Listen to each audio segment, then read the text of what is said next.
বেনামাজি কাফের, নামাজ না পড়লে কাফের। কাফের সালাত পড়ে না, কাফের, সরাসরি কাফের। ওর নাম আব্দুল্লাহ হলো কাফের, আব্দুর রহমান হলো কাফের। সাহাবায়ে কেরামগণ কোনো পাপের কারণে মুসলমানকে কাফের মনে করতেন না। মুসলমান পাপ করতে পারে, কিন্তু নামাজ তরককারীকে তারা কাফের মনে করে। আচ্ছা, যে সালাত পরিত্যাগ করলো, 1 নম্বর শাস্তি সে অমুসলিম। হচ্ছে যে সাহাবায়ে কেরাম কাফের মনে করতেন সালাত ত্যাগকারীকে। কেউ যদি ইচ্ছাকৃত সালাত ত্যাগ করে তাহলে সে কি কাফের হয়ে যাবে। সালাত পরিত্যাগ করা কুফরি। যে সালাত আদায় করে না সে কাফের। এই পয়েন্টটা ভালো করে মনে রাখবেন। কোন জায়গায় কোরআনের একটি আয়াত অথবা রাসূলুল্লাহ হাদিস দেখাতে পারবেন না যে বেনামাজি মুসলিম এই কথাটি আছে। আল্লাহ বলেছে যদি তোমরা আল্লাহর ভালোবাসা পেতে চাও তাহলে রাসূলের অনুসরণ করো। রাসূল বলছে যে নিশ্চয়ই কাফের এবং মুশরিকের মধ্যে আর আমাদের মধ্যে পার্থক্য হচ্ছে নামাজ। যে নামাজ ত্যাগ করে সে কাফের হয়ে যায়। বেনামাজিরা জানবে কি করে সালাত ত্যাগ করলে যে মানুষ ইসলাম থেকে খারিজ হয় সেটা তো আলেমরাই জানে না। নামাজ যদি একেবারেই না পড়ে সে কাফের হয়ে যায়। ইচ্ছাকৃত নামাজ ত্যাগ করলে সে কাফের হয়ে যায়। যে নামাজ পড়ে না আহমদ বিন হাম্বলের মতে সে কাফের। গোটা আরব হাম্বলি মাযহাব মানে, সে আহমদ বিন হাম্বলের ফতোয়া ইন্না তারিকাস সালাতি ইউকাফফার ওয়া ইউকতালু মুরতাদ্দা। বেনামাজি কাফের, আর বেনামাজির মৃত্যুদণ্ড কার্যকর করতে হবে।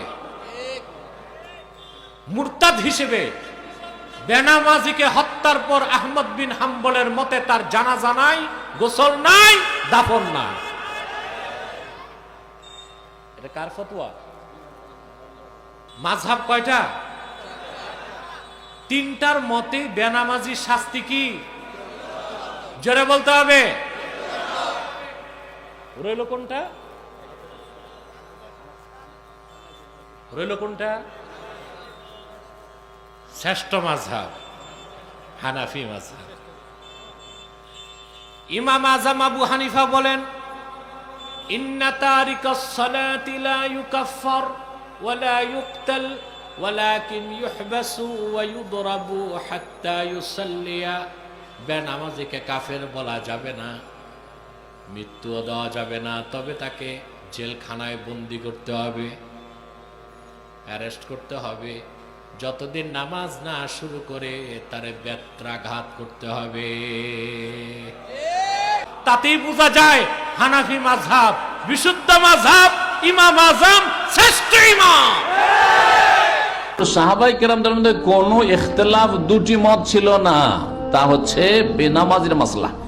যারা নামাজ স্বীকার করে যে ভাই পড়বো, হুজুর দোয়া করেন, হুজুর একটু দোয়া করেন, নামাজটা পড়তে পারি না, শুধু মানছে নামাজ কিন্তু অবহেলা, গাফিলতি, পড়বো, পড়ছি, এখন বয়স আছে, সময় আছে। মুসলিম না কাফের ইখতিলাফ আছে, দুটো মত আছে, কিন্তু সাহাবায়ে কেরামদের যুগে ইখতিলাফ ছিল না। 110 হিজরি পর্যন্ত কোনো দ্বিমত ছিল না। সাহাবায়ে কেরামদের যুগ 110 হিজরি শেষ হচ্ছে, পরে ইখতিলাফ শুরু হয়েছে। আর যদি ইখতিলাফ করে উম্মতে যে কোনো ক্ষেত্রে, বিশেষ করে দিনের ক্ষেত্রে, আর দিন হচ্ছে সমস্ত ক্ষেত্রকে সামিল, সুতরাং সব ক্ষেত্রেই ফারুদ্দু ইলাল্লাহি ওয়া রাসূল, কোন দিকে ফিরাতে হবে? আর ফিরতে হবে আল্লাহ এবং রাসূলের দিকে ফিরে যেতে হবে, অর্থাৎ কোরআন এবং হাদিসের কাছে ফয়সালা চেয়ে নিতে হবে। বেনামাজি মুসলিম না মুসলিম নয়, আমরা দুই দল, দুই দিকে হলে এক দল বলছে যে মুসলিম, কি করে বলেন যে কাফের, মেলা ভালো কাজ করে। আর এক দল বলছে যে না না না না, বেনামাজি কি করে মুসলিম হইতে পারে, কারণ রাসূলুল্লাহ সাল্লাল্লাহু আলাইহি ওয়াসাল্লাম কাফের বলেছেন। হ্যাঁ, সাহাবায়ে কেরামদের ঐক্যমত ছিল যে তারা কাফের। এখন আমাদের বিবাদ মিটাবে কে? আল্লাহ মিটাবেন আর তার রাসূল সাল্লাল্লাহু আলাইহি ওয়াসাল্লাম। কোরআন এবং হাদিসে কোন একটি জায়গায় এই কথা নেই যে বেনামাজি মুসলিম, এই কথা দেখান তো কোথাও আছে? এই পয়েন্টটা ভালো করে মনে রাখবেন। কোন জায়গায় কোরআনের একটি আয়াত অথবা রাসূলুল্লাহ হাদিস দেখাতে পারবেন না যে বেনামাজি মুসলিম এই কথাটি আছে। স্পষ্ট পক্ষান্তরে স্পষ্ট হাদিস আছে, ফামান তারাকাহা ফাকাদ কাফারা, যদি কেউ নামাজ ছেড়ে দেয় তাহলে কি হয়ে গেল? কাফারা, কাফের হয়ে গেল। তাহলে যে কাফের বলছে তার কাছে স্পষ্ট দলিল আছে, আর আপনি বলবেন যে না সে ফাসিক মুসলিম, কাফের নয়, আপনার স্পষ্ট দলিল নাই, তাহলে আপনি কমজোর, আপনার মত ঠিক নয়। রাসূল কারীম সাল্লাল্লাহু আলাইহি ওয়াসাল্লাম ইরশাদ করেছেন মান তারাকা সলাতা মুতাআম্মিদান ফাকাদ কাফার, যে ইচ্ছা করে নামাজ তরক করলো সে যেন কুফরি করলো।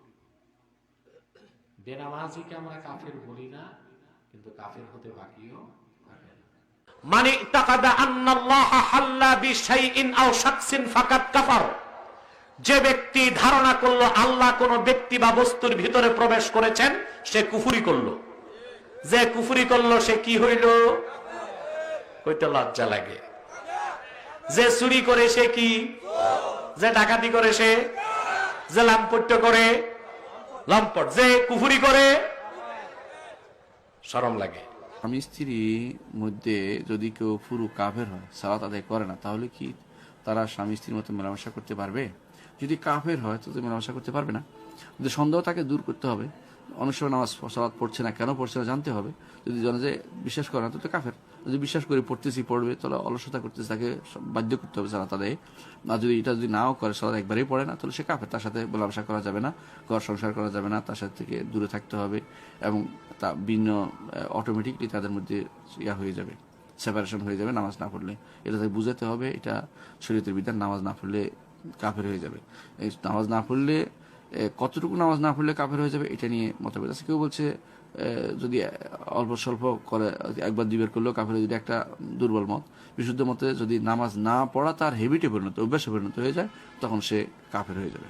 অর্থাৎ জানেন যে নামাজ পড়ে না বা জুমা পড়ে মাঝে সপ্তাহে একবার, তাহলে সে নামাজ পড়ে না। জুমা পড়লে নামাজ পড়া ধরা হয় না। অথবা ঈদে নামাজ পড়ছে, ঈদেও নামাজ পড়া ধরা হয় না। নামাজ পড়তে হবে, পড়ে মাঝে মাঝে ছুটে গেলে কারণ এটার কারণে কাফের হয়ে যাবে না, যে আবার যেন এটাকে পূরণ করে নেয়, তওবা ইস্তেগফার করে এবং সেটা যেন সে কাজা করে, এটাকে বুঝাতে হবে। এটা হচ্ছে বিধান।